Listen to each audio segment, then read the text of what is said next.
Assalamualaikum warahmatullahi wabarakatuh. Kami dari kelompok Rianti dan Yona Silfitri. Kami akan mempresentasikan tentang sejarah perkembangan teknologi radio yang akan dibacakan oleh Yona Silfitri. Radio adalah salah satu jenis media massa satu arah yang berperan untuk menyampaikan pesan atau berita, informasi, dan hiburan kepada masyarakat dengan jangkauan luas. Radio telah menjalani proses perkembangan yang cukup lama sebelum menjadi media komunikasi massa seperti saat ini. Berkat ketekunan 3 orang cendekiawan, diantaranya seorang ahli teori ilmu alam yang bernama James Maxwell berhasil menemukan rumus yang diduga dapat mewujudkan gelombang elektromagnetis, yaitu gelombang yang digunakan untuk gelombang radiasi dan televisi pada tahun 1865.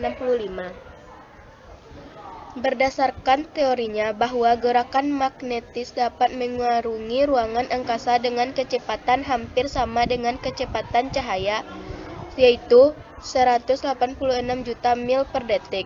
Teori Maxwell ini dibuktikan oleh Heinrich Hertz pada tahun 1884. Tetapi baru digunakan untuk tujuan praktis oleh Guglielmo Marconi, di mana Marconi telah dapat mengirimkan tanda-tanda tanpa kawat melintasi Samudra Atlantik. Perkembangan radio sebagai media massa lalu berkembang di beberapa negara. Diawali di Amerika Serikat atau AS dengan pengembangan penemuan Marconi oleh Dr. Lee de Perez pada tahun 1906. Karena itu pula ia dijuluki The Father of Radio. Sejak saat itu radio di AS mulai mengalami perkembangan yang pesat. Pada bulan Maret 1923 telah berdiri 556 stasiun radio. Baru pada tahun 1926 berdirilah NBC atau National Broadcasting Radio sebagai badan siaran radio yang luas dan besar. Lalu muncul pesaingnya yaitu CBS, Columbia Broadcast System. Selanjutnya akan dibacakan oleh Rianti.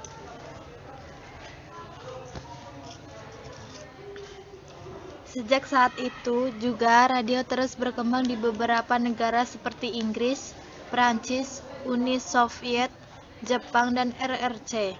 Selain mengalami perkembangan, radio juga telah memasuki tahap penyempurnaan. Prof. E.H. Armstrong dari Universitas Columbia pada tahun 1933 memperkenalkan sistem frekuensi modulation FM sebagai penyempurnaan dari amplitudo modulation AM. Keuntungan FM dari AM antara lain: 1. Dapat dihilangkan interference, gangguan atau percampuran karena cuaca. 2. Dapat menghilangkan interference yang disebabkan dua stasiun radio yang bekerja pada gelombang yang sama. 3. Menyiarkan suara sebaik-baiknya. Di antara media yang ada seperti televisi dan media cetak, radio memiliki beberapa keunggulan di mana dapat diakses secara mudah, tidak diperlukan keterampilan khusus dari khalayak yang ingin dituju seperti keterampilan membaca, karena radio merupakan media imajinatif. Selain itu, masyarakat dapat mendapatkan informasi dengan cepat dari radio dengan biaya murah. Keunggulan lain dari radio adalah sifatnya yang santai, karena sifatnya auditori untuk didengarkan, lebih mudah orang menyampaikan pesan dalam bentuk acara yang menarik. Dalam hal ini, musik memegang peranan yang sangat penting karena pesan disampaikan di antara musik. Adapun kekurangan dari media massa ini adalah tidak bisa dilihat sehingga merupakan media sekilas atau selintas, hanya sekali didengar dan tidak bisa diulang. Selain itu, tidak semua hal bisa diinformasikan melalui radio, dan karena sifatnya yang satu arah, maka tidak teridentifikasi siapa yang mendapatkan atau menerima info atau pesan yang disampaikan. Dengan kekurangan dan kelebihannya, radio telah menjadi media massa yang dapat diandalkan, cukup efektif dalam menyampaikan pesan, dan tetap diminati walau banyak media lain. Seiring perkembangan waktu, jumlah pendengar radio terus bertambah dan radio terus bertahan menghadapi perkembangan zaman dari berbagai sumber. Terima kasih. Sekian presentasi dari kami. Kelompok kami. Kalau ada kesalahan mohon dimaklumi. Assalamualaikum warahmatullahi wabarakatuh.